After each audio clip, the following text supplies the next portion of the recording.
Assalamualaikum warahmatullahi taala wabarakatuh. Perkenalkan, nama saya Yunia Maulidina Umardi. Saya sebagai pemateri dari kelompok 10 akan menjelaskan tentang objek-objek akad yang tidak halal. Yang pertama yaitu syarat-syarat objek akad ma'qud alaih. Objek akad ma'qud alaih ialah benda-benda yang dijual dalam akad jual beli, dalam akad beli, dalam akad hibah pemberian, dalam akad gadai, utang yang dijamin seseorang, dalam akad kafalah.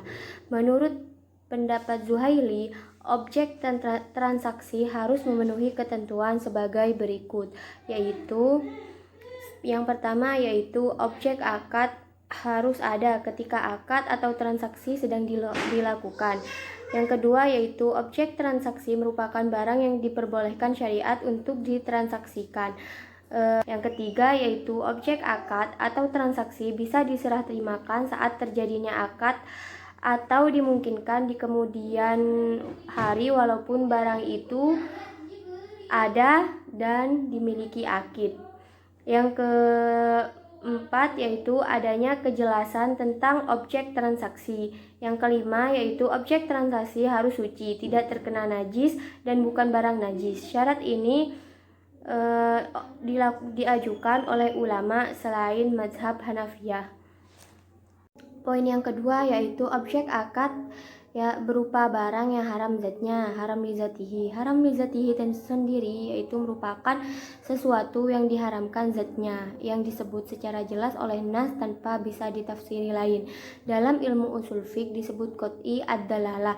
Misalnya daging babi dan daging hewan yang disembelih bukan atas nama Allah, yang tercekik, yang dipukul, yang jatuh, yang tanduk dan diterkam binatang buas, kecuali yang sempat kamu sembelih, dan diharamkan pula yang disembelih untuk berhala. Dalam haram lizatihi ini semua barang yang ada memang haram dari zatnya. Contohnya seperti tadi daging babi, darah, dan hewan yang disembelih bukan tanpa menyebut nama Allah. Dalam haram lizatihi ini semua barang yang ada memang haram dari zatnya. Contohnya seperti tadi daging babi, darah, dan hewan yang disembelih bukan tanpa menyebut nama Allah. Yang ketiga yaitu objek akad berupa pendapatan non halal, yaitu haram li ghairihi. Haram li ghairihi sendiri yaitu haram di luar aktivitas atau objek akadnya. Mencakup banyak transaksi yang tergolong dalam kategori ini. Pertama, transaksi yang bersifat gharar atau mengandung ketidakpastian. Transaksi gharar adalah transaksi yang ketidakpastiannya mendatangkan kerugian bagi salah satu kedua belah pihak. Contohnya seperti membeli janin ternak yang masih berada dalam kandungan induknya. Dan transaksi ini dilarang sebab tidak ada yang tahu pasti bagaimana kondisi janin saat akan dilahirkan, apakah sangat baik atau cacat atau bahkan mati dalam kandungan. Selanjutnya yaitu tadlis. Transaksi yang tergolong haram li ghairihi selanjutnya adalah tadlis, yaitu transaksi yang tergolong haram li ghairihi atau penipuan yang dilakukan oleh salah satu pihak dan merugikan pihak lain.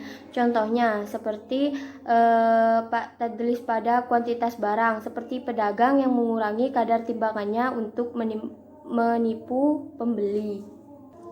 Selanjutnya yaitu ihtikar, yakni seorang penjual menimbun barang untuk menimbulkan kelangkaan dan kenaikan harga, sehingga saat barangnya dijual ia mendapatkan untung. Dalam bahasa ekonomi, hal ini disebut sebagai supply manipulasi. Poin yang terakhir yaitu barang non halal dalam perspektif ekonomi Islam.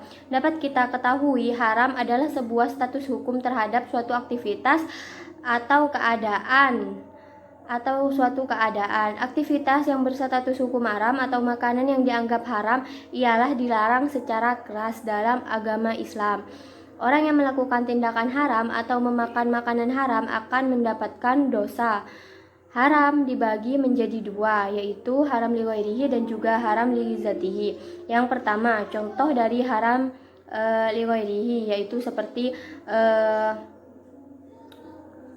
disebabkan bukan karena zatnya, tapi karena ada penyebab lain, ia menjadi haram. Contohnya, menimbun barang seperti bawang menjelang bulan Ramadan. Saat bulan Ramadan, bawang terbilang naik harganya karena permintaan konsumen yang banyak. Di sini, bawang sendiri tidaklah haram, tapi penimbunan ihtikar yang terjadi yang menjadi penyebab haram lighairihi tersebut. Haram li zatihi adalah haram menurut zatnya.